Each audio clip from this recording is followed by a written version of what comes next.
Nous te bénissons, Père des cieux, en cet instant, pour ce privilège de nous approcher de toi autour des Saintes Écritures, afin d'en connaître le contenu et de saisir l'esprit qui est derrière chaque lettre de ta parole. Puisses-tu, Seigneur, ouvrir notre intelligence et notre compréhension pour saisir, encore une fois, la lumière qui est contenue dans la parole, que nous ne puissions perdre aucune lumière de chaque mot de la parole en cet après-midi, au nom de Yeshua. Nous poursuivons, pour tous les étudiants de la prophétie, nous poursuivons notre étude du livre de l'Apocalypse au chapitre 11. Et nous relirons, bien sûr, le verset 3 de ce chapitre jusqu'au verset 14.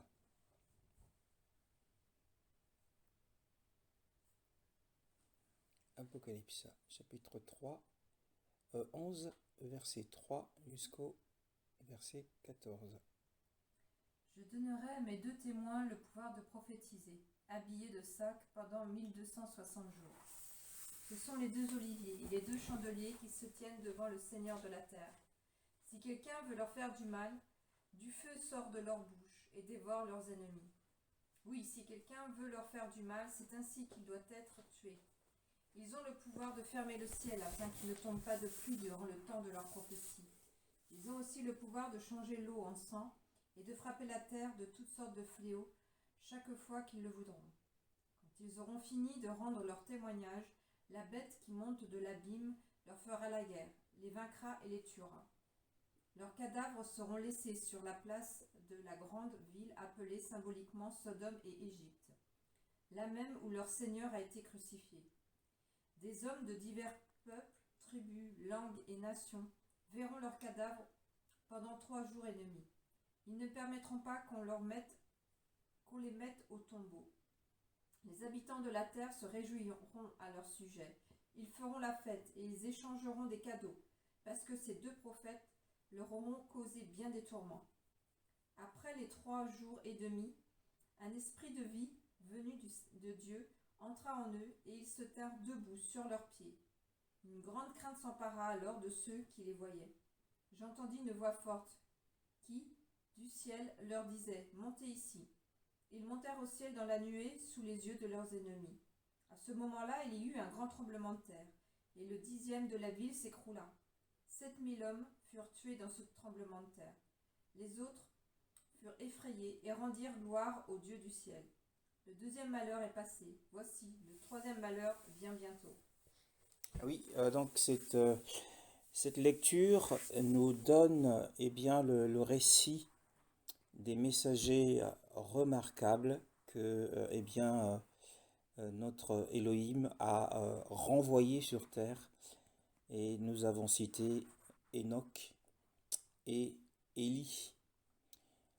Pourquoi Enoch et Élie? Eh bien parce que ce sont les 2 hommes dans toute l'histoire de l'humanité qui n'ont pas goûté à la mort, qui ont échappé à la mort. Et nous le voyons aussi dans le livre des Hébreux au chapitre 11 concernant Enoch. Hébreux chapitre 11, le verset 5. Hébreux chapitre 11, le verset 5. C'est à cause de sa foi qu'Enoch a été enlevé pour échapper à la mort. Et on ne l'a plus retrouvé parce que Dieu l'avait enlevé. Parce que Dieu l'avait enlevé, Avant d'être enlevé, il avait en effet reçu le témoignage qu'il était agréable à Dieu. Oui, et le 2e passage, c'est dans 2 Rois, au chapitre 2, et le verset 11. 2 Rois, chapitre 2, le verset 11. Alors qu'ils continuaient à marcher tout en parlant, un char et des chevaux de feu les séparèrent l'un de l'autre. Et Élie monta au ciel dans un tourbillon. Voilà. Et dans ce passage, nous voyons qu'il y a deux hommes qui marchaient ensemble. Et voici un char de feu et des chevaux de feu qui les séparèrent. Donc l'un a été pris et l'autre laissé. Et celui qui a été pris, c'est Élie, qui est monté aux cieux dans un tourbillon. Alors, ils sont montés c'était des mortels, hein, et dans cet enlèvement, ou dans ce ravissement de chacun d'eux, il n'y a pas eu de changement. Ils ne sont pas passés du corps corruptible au corps incorruptible. Nous revenons à notre texte à l'étude, Apocalypse chapitre 11, le verset 3. Et je donnerai à mes deux témoins de prophétiser pendant 1260 jours. Et ce sont des jours de miséricorde, nous l'avons déjà vu, revêtus de sacs.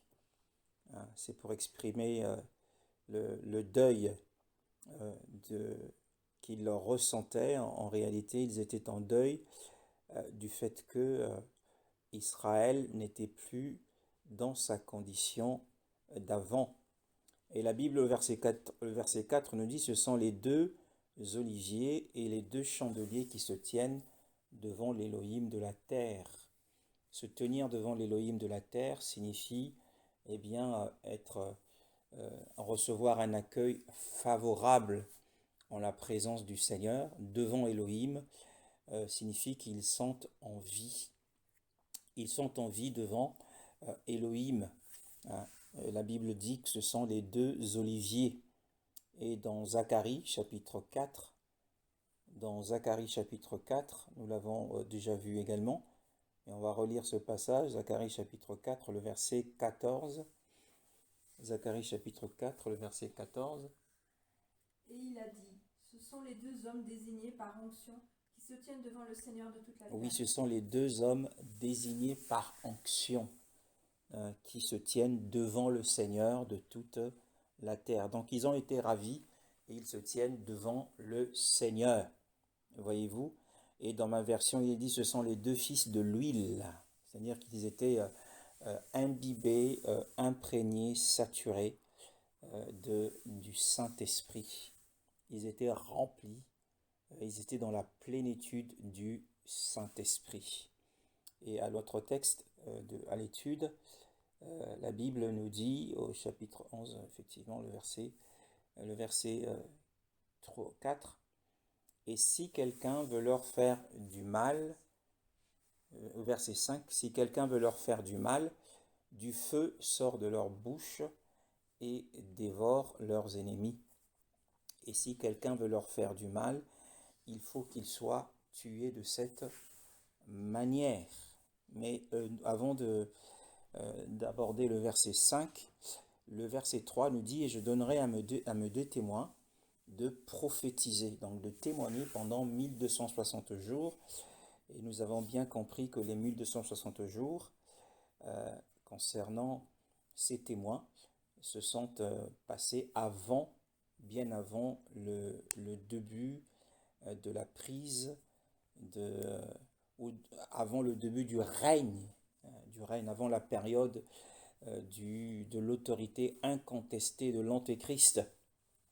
Donc les 1260 jours, puisqu'il s'agissait d'un accord, d'une alliance entre l'Antéchrist et Israël. C'était une alliance de 7 semaines, d'une semaine ou de 7 ans. Voilà. Et donc les 1260 jours concernent donc les 3 ans et demi avant la grande tribulation proprement dite. Alors, la Bible dit qu'ils ont prophétisé. Ce sont des témoins qui ont prophétisé. Qu'ont-ils prophétisé? Qu'est-ce qu'ils ont prophétisé?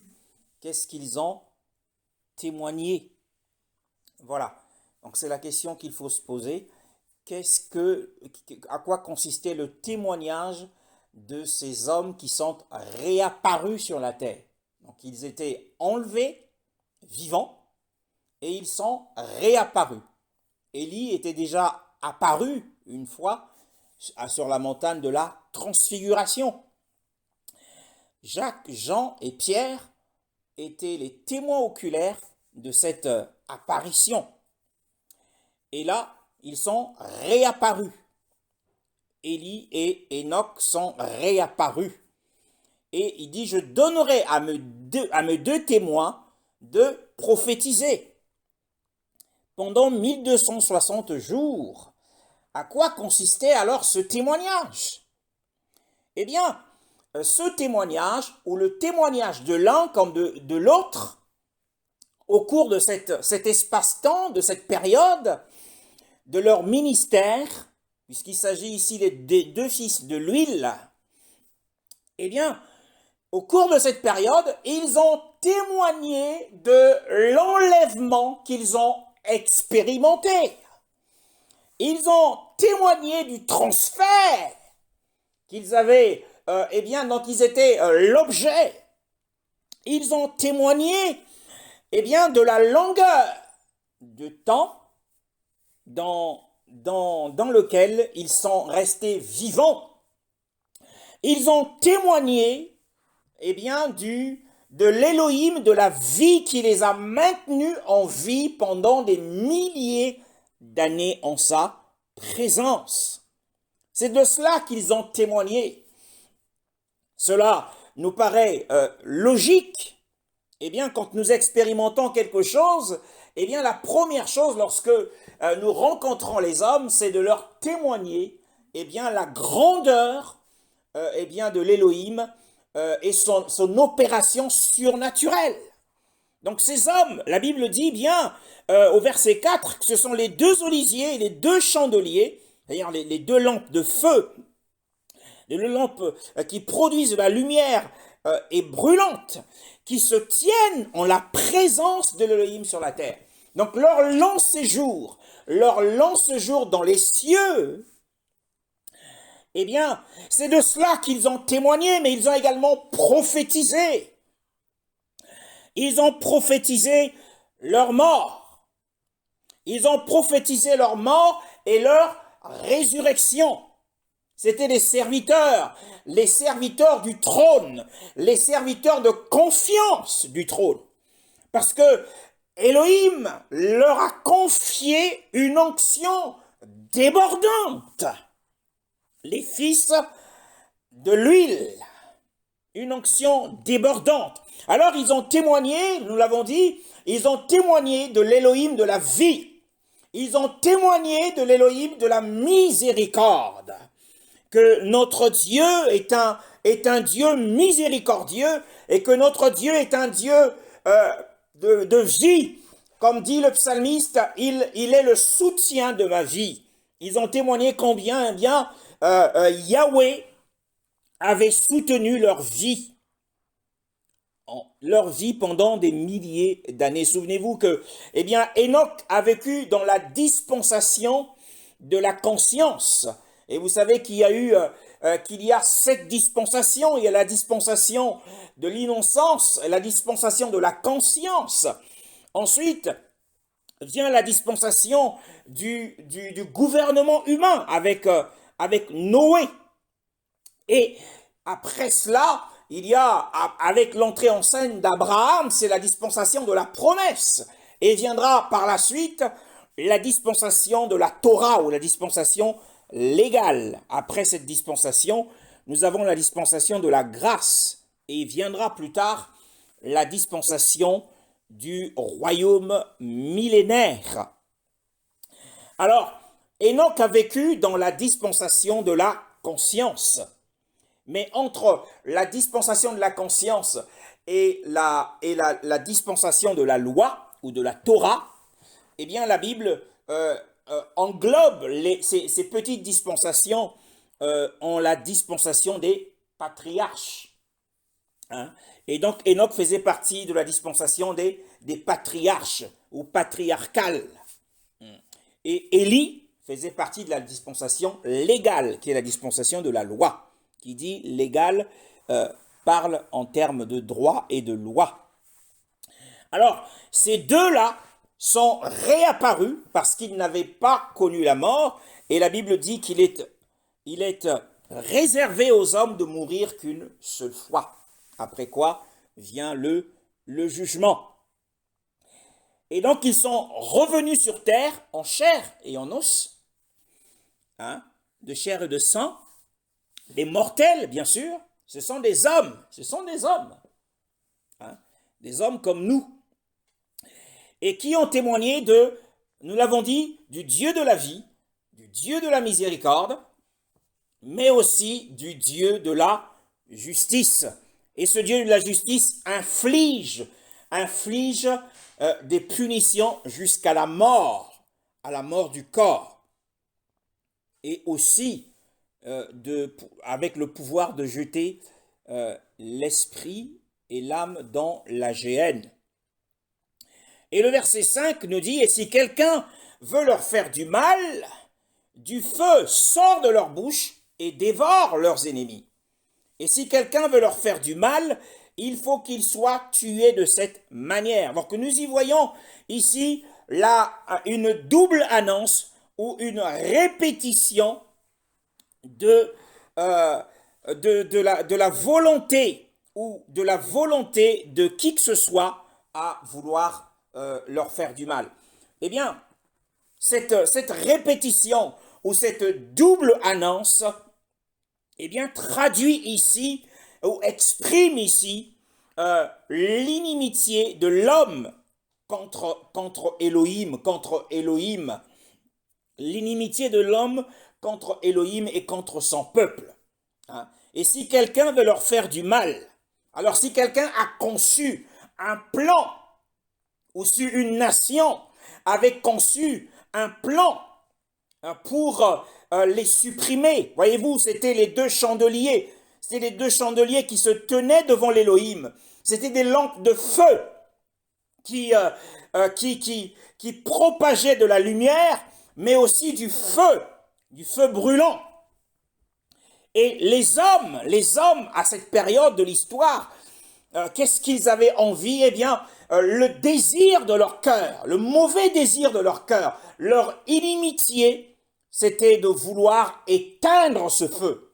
Voyez-vous ce qui se passe quand le Seigneur nous établit comme le feu de cette génération? Eh bien, il y aura des hommes dans cette génération qui feront tout ce qui leur est possible de faire pour pouvoir éteindre ce feu à travers les calomnies, à travers la persécution. Et nous voyons ici que les hommes, et c'est dit doublement, si quelqu'un veut leur faire du mal, eh bien, le feu sort de leur bouche. Alors qu'ils étant prophètes, comme c'était le cas d'Élisée, qui pouvait savoir ce qui se passait à l'état-major de la Syrie. Les Syriens, lorsqu'ils se retrouvaient pour échafauder un plan de guerre contre Israël, eh bien, Élisée était informé. Élisée le savait. Et Élisée le rapportait au roi d'Israël. Alors, on voit ici que ces prophètes, Élie et Enoch, voilà, ils pouvaient savoir qui, parmi les hommes, qui, dans une nation donnée, pouvait mettre en place une stratégie en vue de les détruire. Alors, par leur puissance, par l'onction, ils avaient une puissance immense, une onction débordante. Eh bien, il leur suffisait d'ouvrir leur bouche pour que des éclats de feu sortent et consument tous les plans machiavéliques des nations qui leur en voulaient, à cause de leur témoignage, à cause du fait qu'ils dénonçaient l'injustice des hommes. Voilà. Si quelqu'un veut leur faire du mal, eh bien le feu sort de leur bouche et dévore leurs ennemis. Bien-aimés dans le Seigneur, ils ont une onction spéciale, une puissance spéciale. Et nous voyons que cette onction et cette puissance, cette gloire est différente. Cette gloire est différente de la gloire de l'âge de l'Évangile. Ça n'a pas la même saveur. Ça n'a pas du tout la même saveur. Puisque la Bible nous dit, que dit la parole du Seigneur? Yoshua, que dit-il dans les évangiles? Évangile Matthieu chapitre 5. Matthieu chapitre 5. Que dit le Seigneur? Matthieu chapitre 5, le verset 43 à 45. Vous avez appris qu'il a été dit, tu aimeras ton prochain, tu détesteras ton ennemi. Mais moi je vous dis, aimez vos ennemis, bénissez ceux qui vous maudissent, faites du bien à ceux qui vous détestent, et priez pour ceux qui vous maltraitent et qui vous persécutent, afin d'être les fils de votre Père céleste. En effet, il fait lever son soleil sur les méchants et sur les bons, et il fait pleuvoir sur les justes et sur les injustes. Voilà. Alors oui, nous voyons ici l'esprit de l'évangile. C'est un esprit de grâce, c'est un esprit de miséricorde. Voilà. Le Seigneur dit, selon la loi, selon la Torah, tu aimeras ton prochain et tu haïras ton ennemi. Et nous voyons ce que font les prophètes, les deux serviteurs remarquables qui entreront en scène avant la grande période de la grande tribulation. Et nous voyons ici, eh bien, Yoshua dire à ses disciples que vous devez aimer vos ennemis et vous devez bénir ceux qui vous maudissent, faire du bien à ceux qui vous haïssent et prier pour ceux qui vous accusent faussement et vous persécutent. Mais ce n'est pas ce que font ces serviteurs du trône. Pourtant, eh bien, la Bible dit que si quelqu'un veut leur faire du mal, le feu de leurs lèvres sort un feu, des éclats de feu et dévore leurs ennemis. Alors c'est contraire à l'évangile. Et donc nous voyons ici que nous ne sommes plus à l'âge de l'évangile. Bien-aimés dans le Seigneur, c'est la dispensation, c'est le retour à la dispensation de la loi. Mais il y a, voyons aussi un fait important dans l'évangile de Luc au chapitre 9. Évangile de Luc, chapitre 9, le verset 51 à 54. 51 à 54. Lorsqu'approchèrent les jours où il devait être enlevé du monde, Jésus prit la décision de se rendre à Jérusalem. Il envoya devant lui les messagers qui se mirent en route et entrèrent dans un village samaritain pour lui préparer un logement. Mais on refusa de l'accueillir parce qu'il se dirigeait vers Jérusalem. Voyant cela, ses disciples Jacques et Jean dirent, « Seigneur, veux-tu que nous ordonnions au feu de descendre du ciel et de les consumer, comme l'a fait Élie ?» Voilà, verset 55.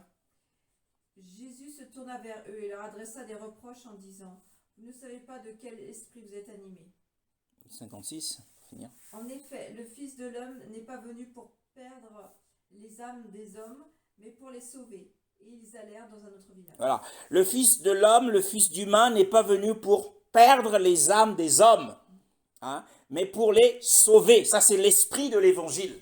Mais dans le cas de figure qui nous occupe aujourd'hui, eh bien, nous voyons que ces deux prophètes n'agissent pas du tout conformément à l'esprit de l'évangile. Ils ne sont pas dans cet état d'esprit. Et comme Jacques et Jean, au premier verset de ce chapitre, la Bible dit, mais ayant convoqué les 12 disciples, il leur donna puissance et autorité sur tous les démons et pour guérir les maladies. Alors, se sachant dotés d'une telle puissance, ils ont fait preuve d'un zèle exceptionnel qui a été repris par le Seigneur. Le Seigneur ne permet pas et ne nous autorise pas à nous venger, à nous défendre. Ce n'est pas l'esprit de l'évangile. Nous n'allons pas utiliser l'onction. Nous voyons ici que dans Luc chapitre 9, le Seigneur leur a confié une grande autorité sur tous les démons et une grande onction pour guérir toute maladie et toute infirmité. Et Jean et Jacques ont voulu se servir de cette onction, de l'autorité dont ils étaient dotés, pour faire descendre le feu du ciel et consumer ceux qui ont refusé à Yeshua un visa de transit dans leur village, et notamment consumer le chef du village qui ne voulait pas que Yeshua passe par ce village pour aller à Jérusalem. Donc ce n'est pas l'esprit de l'évangile. Nous sommes dans une autre dispensation et qui est autorisée par le Seigneur. Nous revenons à notre texte de l'Apocalypse chapitre 11 et le verset 5, bien-aimés dans le Seigneur. Donc ils ont reçu du Seigneur un pouvoir autorisé et tout acte qu'ils vont poser aura l'approbation du Seigneur, aura l'approbation de Elohim et d'Adonai Yoshua. Hein? Si quelqu'un veut leur faire du mal, il faut qu'il soit tué. Hein? Et quand la personne est tuée, eh bien, Elohim est d'accord, approuve ce meurtre de cette manière. Donc ici, il y a une répétition. Si quelqu'un veut leur faire du mal, et si quelqu'un veut leur faire du mal, eh bien, cette répétition, nous l'avons dit tout à l'heure, mais aussi concerne deux classes d'hommes, c'est-à-dire à la fois les Juifs, pourtant c'est des Juifs, ces deux prophètes, mais il y aura des Juifs et des gentils. Hein. Et pourquoi des Juifs? Eh bien parce que cela a été prédit dans le livre de Daniel. Ça a été prédit dans le livre de Daniel au chapitre 11 et le verset 30. Nous lirons le verset 30 et nous lirons également le verset 32.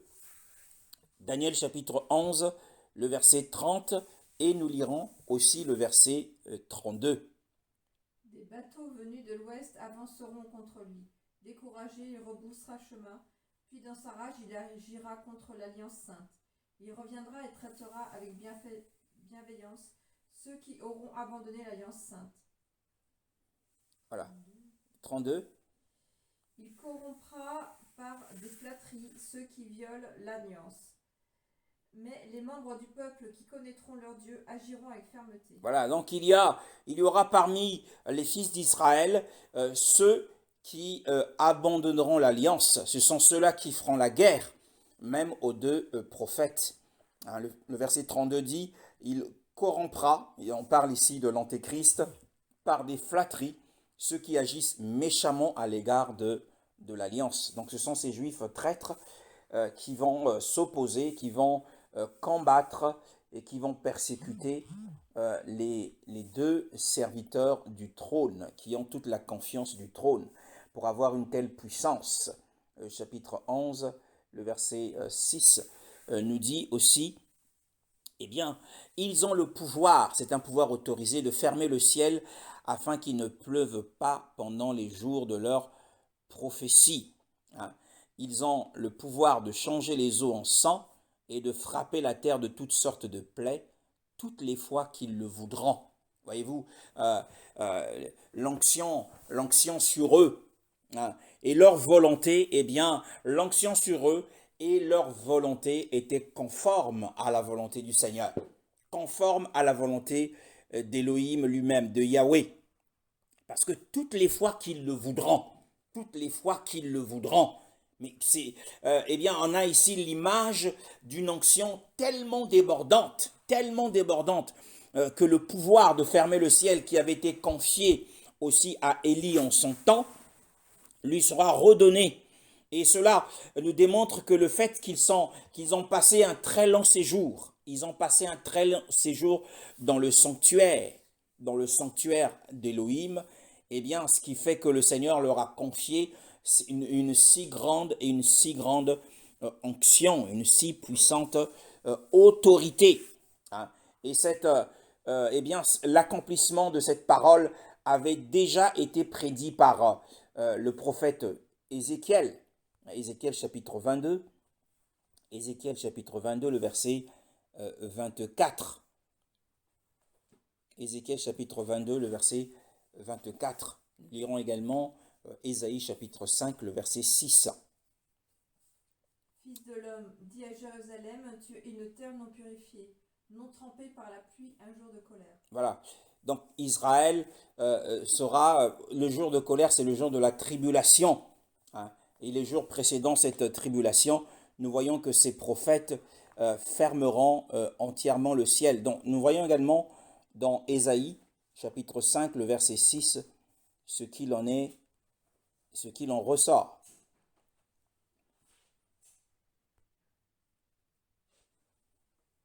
Je ferai d'elle un endroit saccagé. Elle ne sera plus taillée, ni cultivée. Les ronces et les buissons épineux y pousseront, et je donnerai mes ordres aux nuages, afin qu'ils ne laissent pas plus tomber la pluie sur elle. Voilà, cette vigne, c'est Israël dont il est question ici. Et lorsque nous voyons dans Deutéronome, chapitre 28, le verset 12, je vais le lire, Yahweh t'ouvrira son bon trésor, les cieux, pour donner à ta terre la pluie en son temps et pour bénir tout le travail de tes mains. Voilà, donc le bon trésor, les cieux sont ici, ce bon trésor, et le Seigneur dit que pendant le temps de l'obéissance de son peuple, eh bien, il ouvrira les cieux. Mais nous voyons que ces prophètes ont reçu le pouvoir de fermer les cieux. Et aussi, ils ont, nous l'avons lu tout à l'heure, le même pouvoir qu'avait Moïse, le même pouvoir qu'avait Moïse de changer les eaux en sang et de frapper la terre de toutes sortes de plaies. Bien aimés, toutes sortes de plaies, ce sont des fléaux, des plaies. Nous le voyons dans Deutéronome, toujours dans Deutéronome chapitre 28,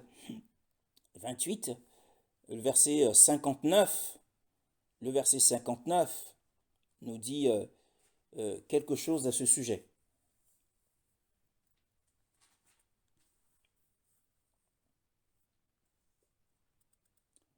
Deutéronome 28, 59. L'Éternel te frappera, toi et ta descendance, des fléaux extraordinaires. Il te frappera de fléaux importants et durables, de maladies graves et tenaces. Voilà. Donc ce sont ces fléaux ou ces plaies, ce sont des maladies mauvaises et persistantes dont ces deux prophètes avaient la capacité surnaturelle d'infliger aux hommes bien-aimés dans le Seigneur. En réalité, leur onction dans la plupart du temps, était destinée à nuire les hommes, à nuire aux hommes, pardon, à nuire aux hommes. Hein, cette onction, c'était pour faire du mal aux hommes parce qu'ils ne se sont pas repentis des péchés qu'ils avaient commis. Pourquoi? Pourquoi fermer le ciel? Eh bien, pourquoi ont-ils fermé le ciel? Pourquoi ont-ils fermé le ciel et pourquoi ont-ils changé les eaux en sang? Hein? Ils ont fermé le ciel à cause de l'idolâtrie des hommes, à cause de l'idolâtrie des hommes. Et c'était aussi pour montrer que Elohim est le véritable Elohim du ciel et de la terre. Donc il a le pouvoir de fermer les cieux. Et les hommes, à ce moment-là, ne pourront plus se livrer à l'idolâtrie ou à se prosterner devant le soleil, se prosterner devant la lune et se prosterner devant leur Dieu. Mais aussi montrer aux hommes combien que les autres dieux sont impuissants face à la grandeur de Elohim. Hein, et de changer. Pourquoi ont-ils changé les eaux en sang? Eh bien, c'est pour condamner les meurtriers. Nous le voyons au chapitre 9 hein, de ce livre d'Apocalypse, le verset 21. La Bible nous dit quelque chose. Apocalypse 9, le verset 21.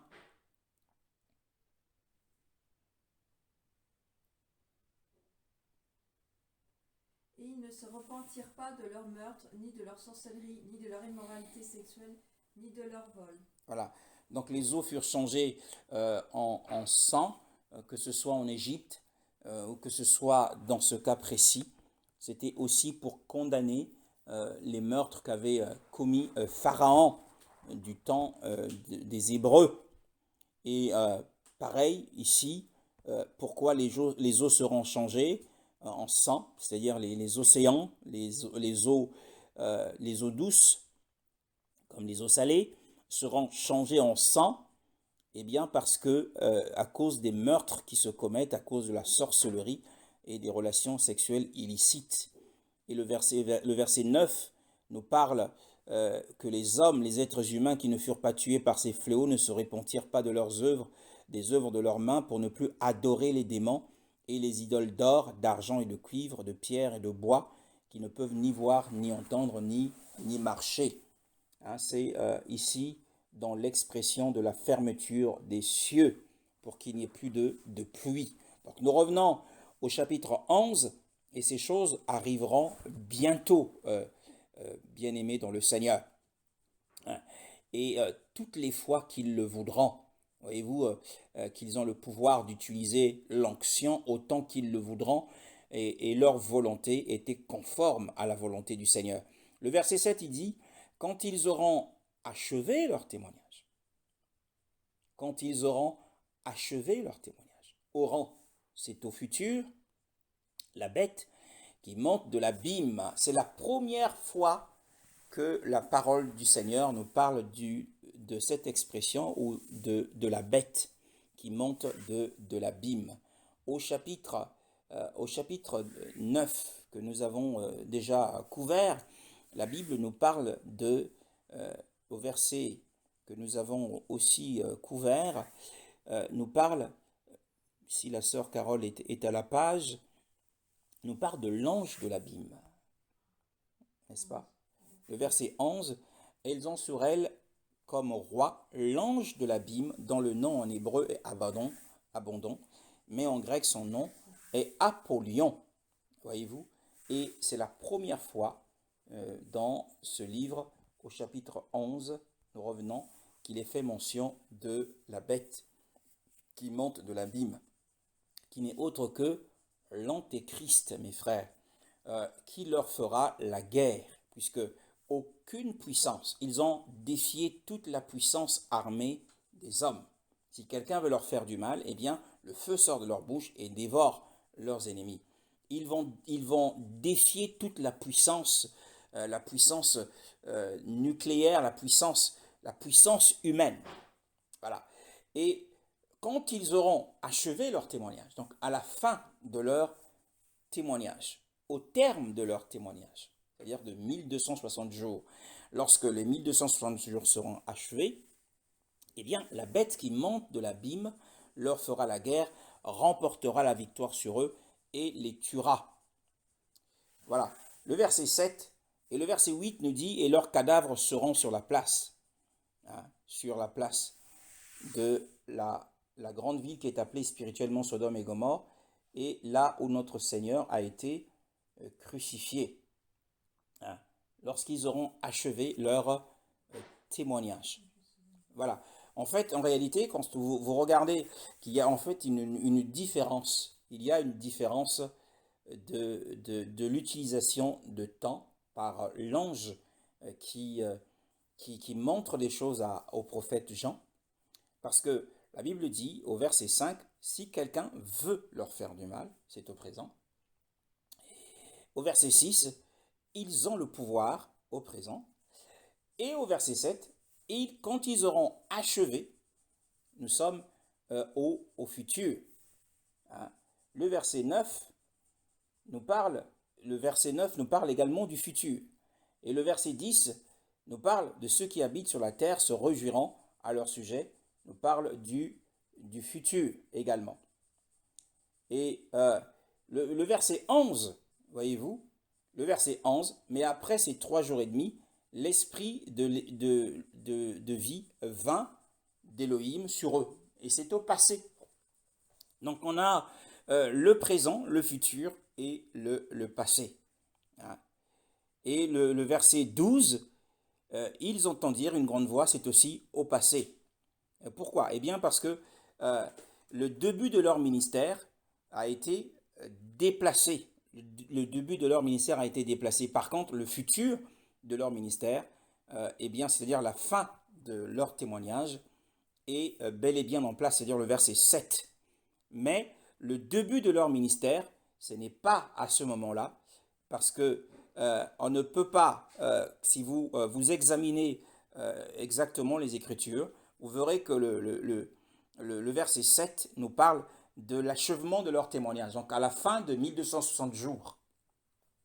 c'est qu'à la fin des 1260 jours, que la bête qui monte de l'abîme va réellement entrer en scène. Hein, c'est à l'achèvement de leur témoignage.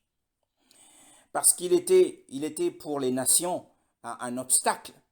Enfin, ils étaient pour les nations un obstacle. Ces deux prophètes étaient pour les nations un obstacle. Et ils le seront aussi pour la bête. La bête qui n'est autre que l'antéchrist. Et pour que l'antéchrist soit reçu, qu'il soit pleinement reçu par les nations, et la seule chose, le tremplin qui va lui permettre d'être reçu admirablement par les nations, c'est le fait qu'il va mener la guerre. La guerre, qui parle de guerre, parle de conflit. C'est un conflit qui oppose deux antagonistes. Et c'est-à-dire qu'il y a une résistance de la part des deux prophètes.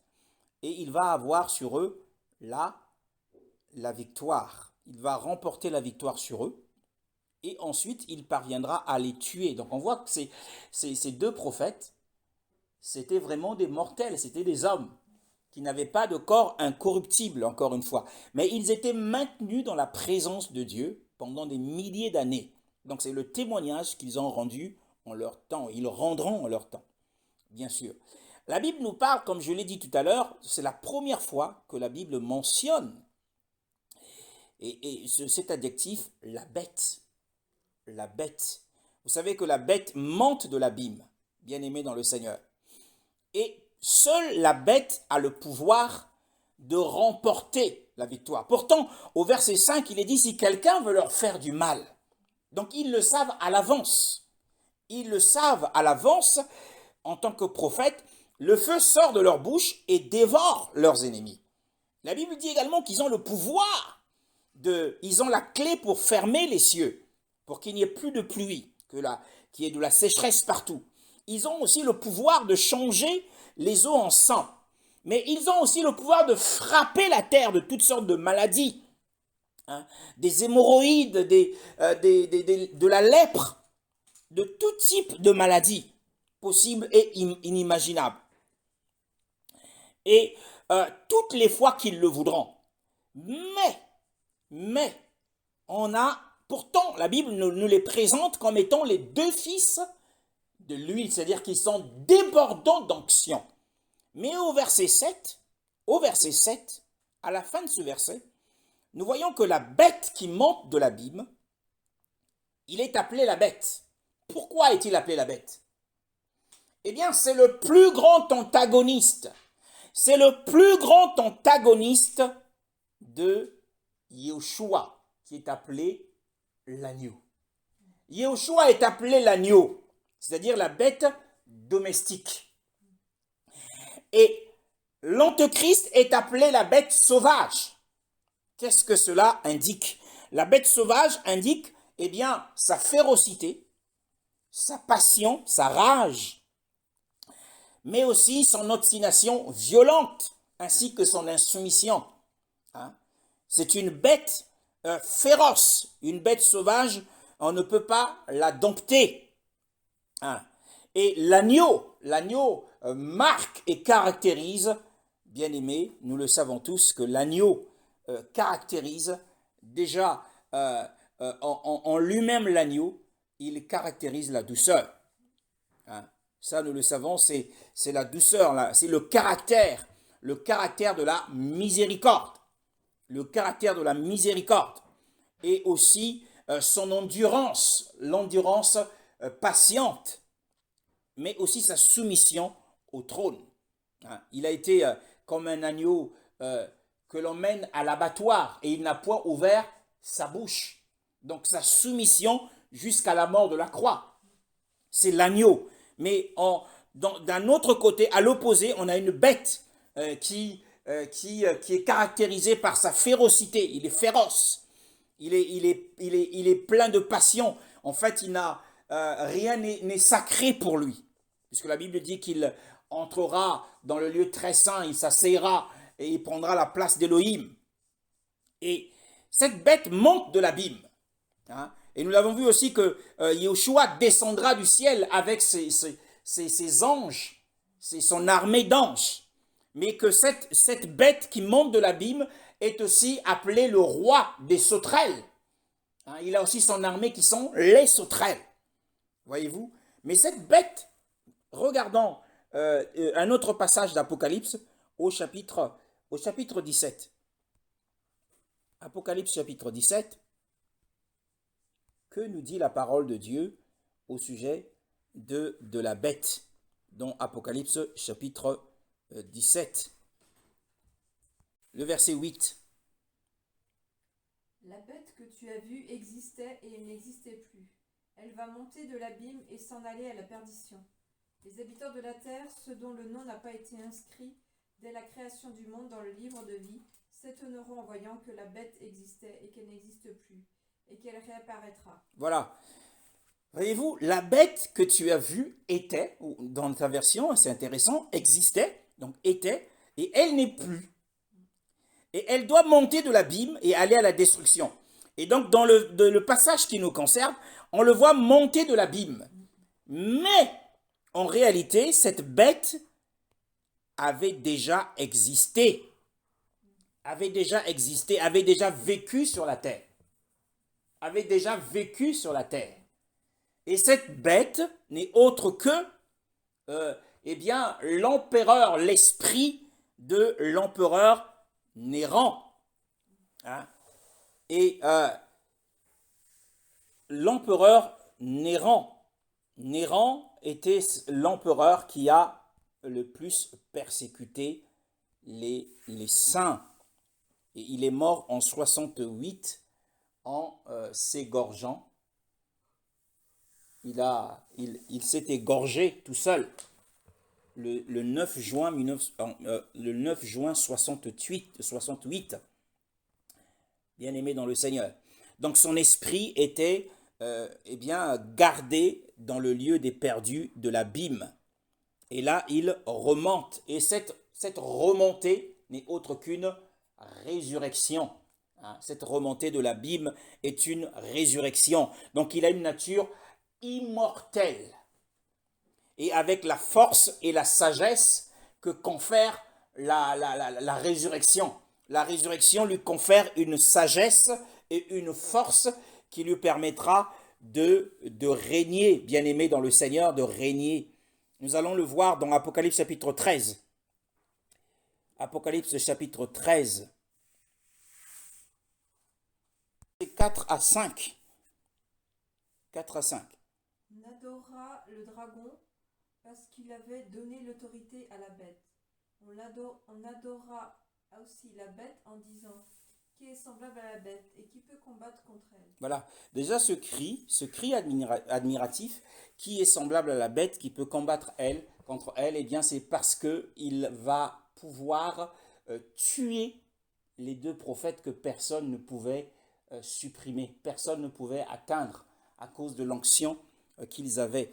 Alors nous avons dit que au verset 7, nous constatons que les prophètes n'ont plus les mêmes pouvoirs surnaturels qui leur permettaient de cracher du feu et de dévorer leurs ennemis. Eh bien, tout simplement parce que l'onction ou les pouvoirs surnaturels dans leur corps, en fait, ces pouvoirs surnaturels étaient dans leur corps, pas dans leur esprit, y étaient pour un certain temps. Et donc, lorsque l'onction a commencé à diminuer en eux, c'est dans ce temps de faiblesse que l'Antéchrist a pu avoir le dessus sur eux. Mais lorsque nous lisons au verset 3 du chapitre 13, « Et je vis l'une des têtes comme blessée à mort, mais sa blessure mortelle fut guérie. Et toute la terre était dans l'admiration derrière la bête. » Voilà, donc la bête était morte avant. Donc nous avons parlé de Néron qui sera de retour sur terre. Et c'est lui qui prendra l'hégémonie à Rome, bien sûr, dans l'Empire romain. Et nous aurons l'occasion de le voir. Mais nous lirons aussi dans 2 Thessaloniciens au chapitre 2 qui nous parle de l'Antéchrist Et que dit la parole du Seigneur au sujet de l'Antéchrist? Alors, la Bible dit, c'est 3. Que personne ne vous trompe d'aucune manière. En effet, il faut que l'apostasie arrive d'abord et qu'apparaisse l'homme de péché, le fils de la perdition. Le fils de la perdition. Il est appelé le fils de la perdition, et dans Jean chapitre 17, et le verset 12. Jean chapitre 17, le verset 12. Lorsque j'étais avec eux dans le monde, je les regardais en ton nom. J'ai protégé ceux que tu m'as donnés, et aucun d'eux ne s'est perdu, à part le fils de perdition, afin que l'écriture soit accomplie. Voilà, donc il y a 2 personnes ici, dans toute la Bible, 2 personnes qui portent cette expression de fils de la perdition. Il y a premièrement Judas, et ensuite il y a l'Antéchrist, bien-aimé dans le Seigneur. L'Antéchrist, nous avons dit que c'est l'esprit de Néran qui était dans l'abîme et qu'il reviendra avec un corps.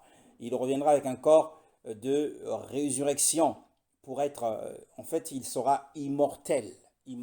En gros, il est immortel puisque les 2 prophètes ne réussiront pas à le vaincre. Ils ne réussiront pas à le tuer malgré leur onction, même si cette onction est en baisse. Et pourquoi? Eh bien, cette onction est en baisse du même titre que celle de Moshe. 2 Corinthiens chapitre 3 nous en parle. Dans 2 Corinthiens chapitre 3, que dit la parole du Seigneur? Le verset 13. 2 Corinthiens chapitre 3, le verset 13 nous parle de la gloire qui enveloppait, ou qui émanait, qui rayonnait du visage de Moshe. Nous ne faisons pas comme Moïse, qui mettait un voile sur son visage pour que les Israélites ne fixent pas les regards sur la fin d'une réalité passagère. Sur la fin d'une réalité passagère. En réalité, la face de Moshe, puisqu'il avait passé 40 jours sans manger ni boire, on l'a maintenu en vie dans la présence immédiate de Yahweh. Et lorsqu'il est sorti de là, son visage rayonnait de la lumière, de la gloire. Mais cette lumière s'est estampée, cette lumière a commencé à baisser. C'était l'onction où la gloire a commencé à baisser jusqu'à disparaître. Voyez-vous, ces prophètes également perdront petit à petit, peu à peu, leur onction.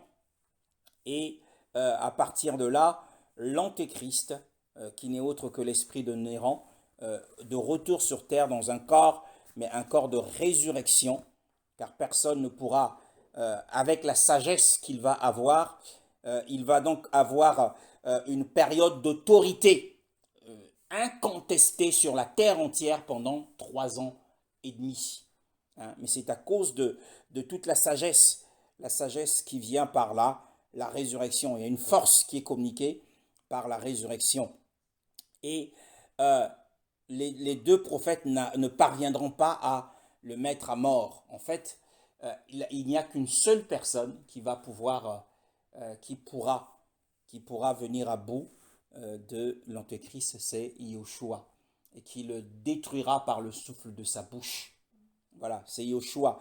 En fait, le Yahweh, c'est dans le dessein du Seigneur. En fait, cette parole est donnée comme une prophétie pour que le peuple de Dieu ne défaille point, que la foi du peuple de Dieu ne défaille point, parce qu'il y aura à la fois des Juifs pieux pendant cette période, et il y aura aussi des chrétiens ou des croyants chrétiens qui vont, des perdants qui auront perdu l'enlèvement, qui auront loupé l'enlèvement, qui auront raté l'enlèvement et qui traverseront cette période difficile, et ils obtiendront assurément le soutien de ces prophètes. Mais quand ils seront tués, c'est pour que leur foi ne défaille point, bien-aimés dans le Seigneur.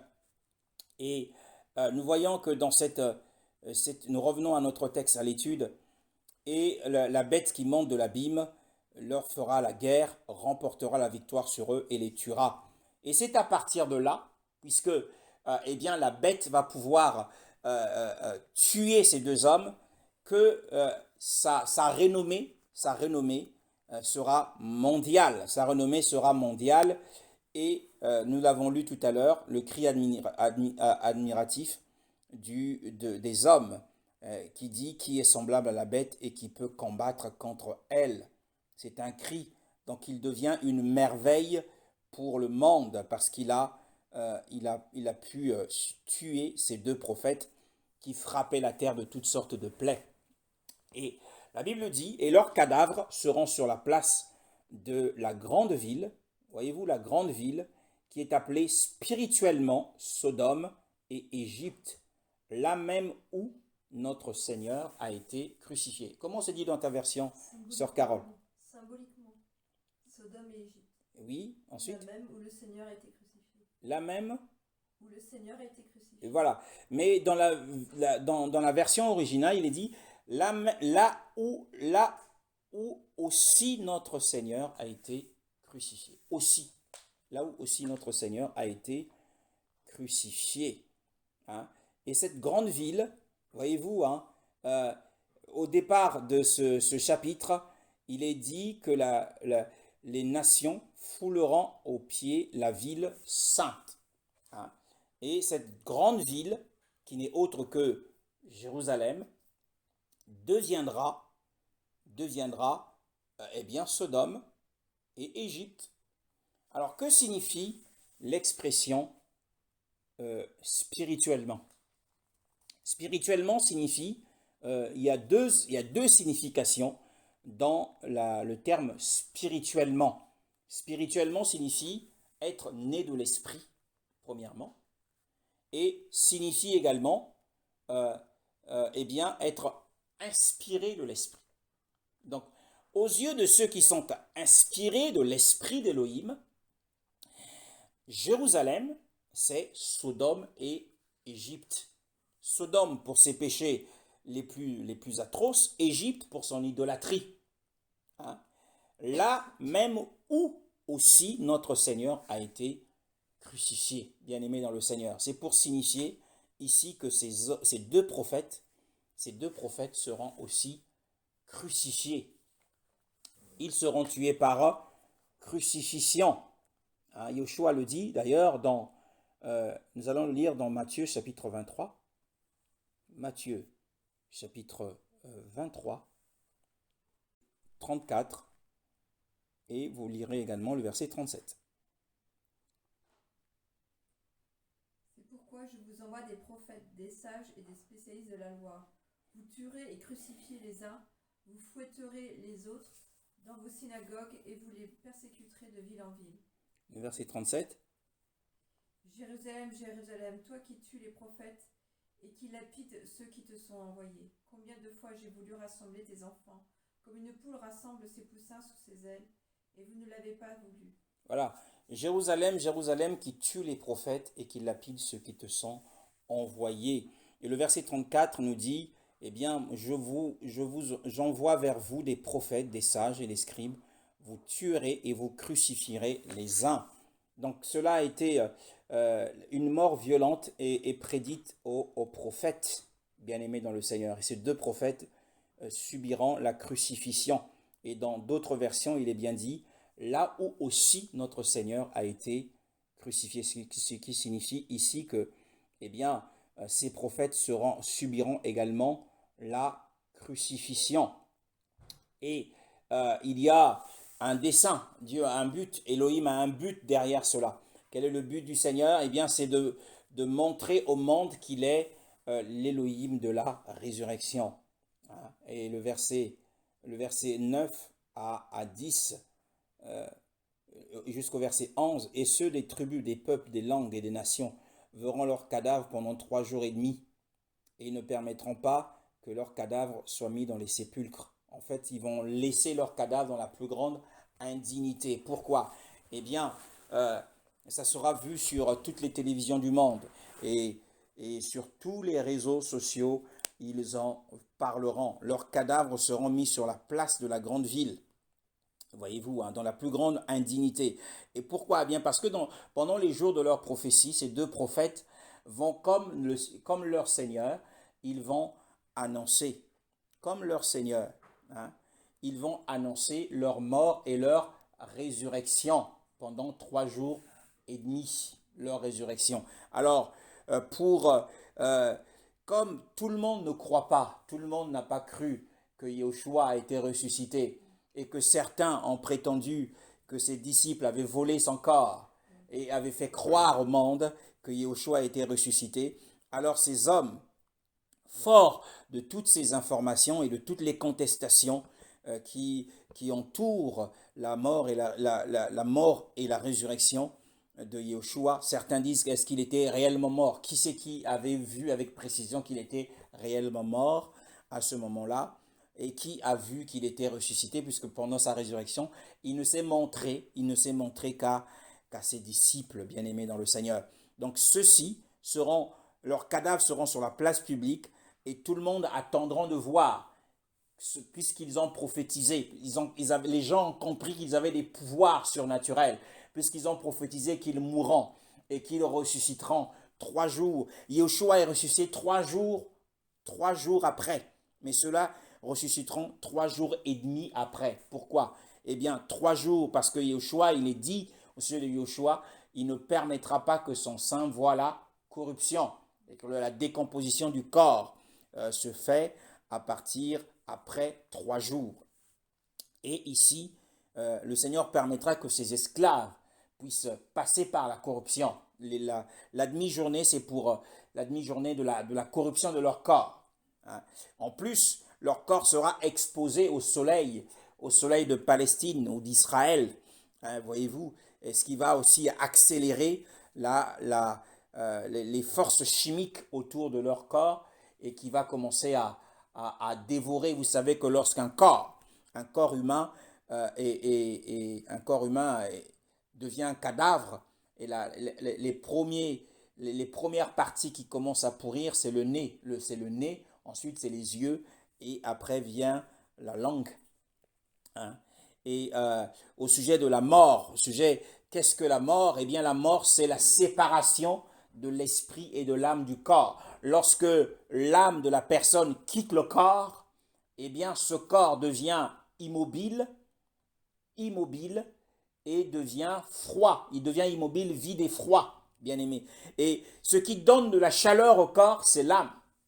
C'est l'âme qui donne de la chaleur au corps. Le corps a été conçu pour accomplir les desseins de l'âme, bien aimé. Quand on parle d'un corps animal, eh bien c'est un corps qui est semblable à ceux des animaux. Qu'est-ce qui fait vivre le corps? Pourquoi le corps, en tant que corps animal, le corps est en vie? Que ce soit l'homme ou que ce soit les bêtes, qu'est-ce qui les fait vivre? Il y a 3 choses. Il y a 3 choses qui font vivre l'homme, donc l'homme animal. L'homme animal. Il y a 3 choses qui font vivre l'homme animal. Il y a premièrement l'air.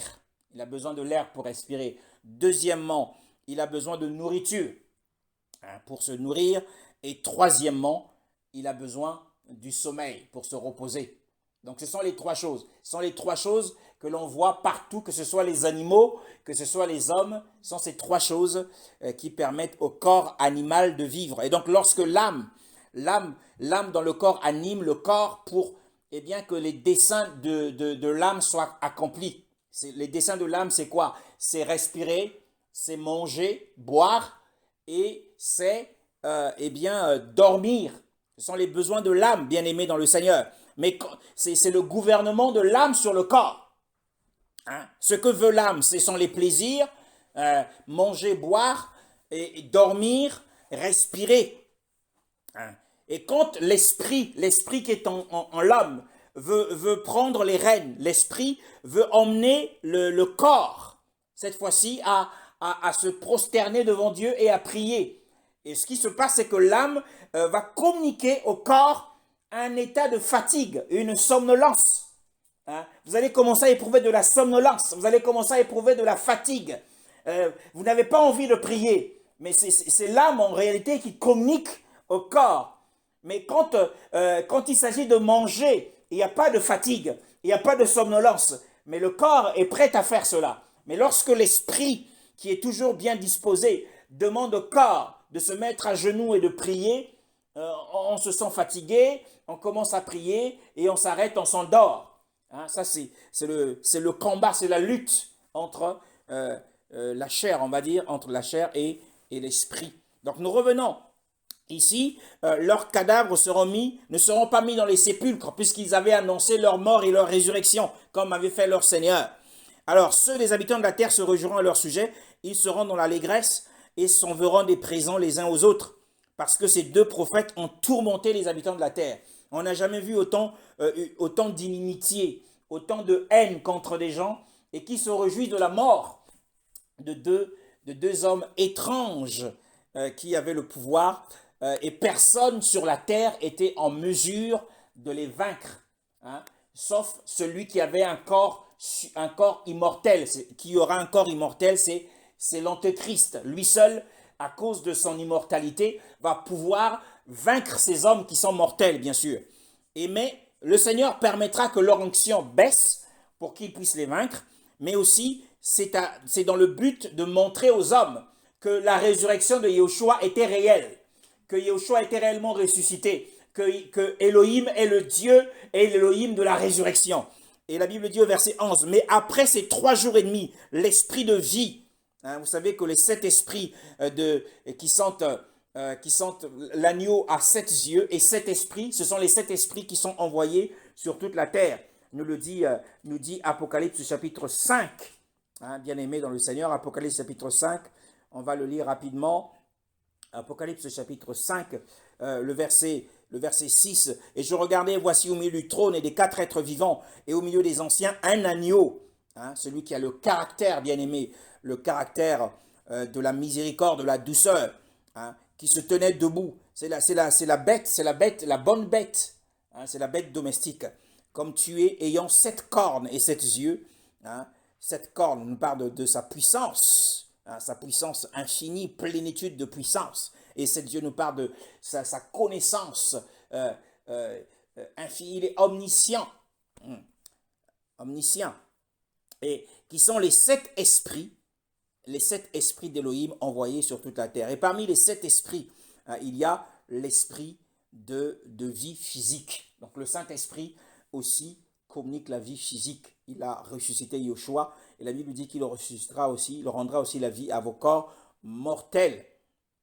Et on voit que cet esprit de vie venant d'Élohim vint sur eux, et ils se tinrent sur leurs pieds, et une grande crainte saisit ceux qui le dirent. Ils le verront sur BFM, on le verra sur CNews, hein, ils le verront hein, sur toutes les chaînes en continu, hein, qui relaient des informations en continu. On le verra, ils le verront, ceux qui seront sur la terre. Nous croyons que nous qui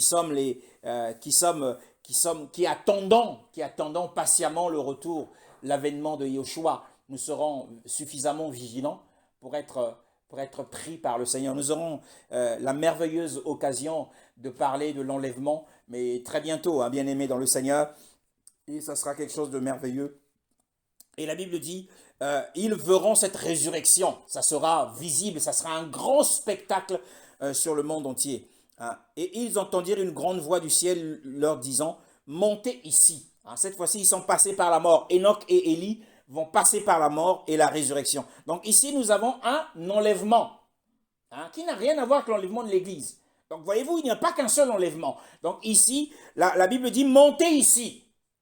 Hein, et la Bible dit, ils montèrent au ciel sur une nuée. Qui leur a dit de monter ici si ce n'est l'ange de l'Alliance qui était descendu au chapitre 10 et qui avait posé son pied gauche sur la terre et son pied droit pour les réclamer au Seigneur, à son Père. Hein? Et c'est lui qui leur a dit de monter. L'ange de l'Alliance était descendu dans une nuée. Il était invisiblement. Hein?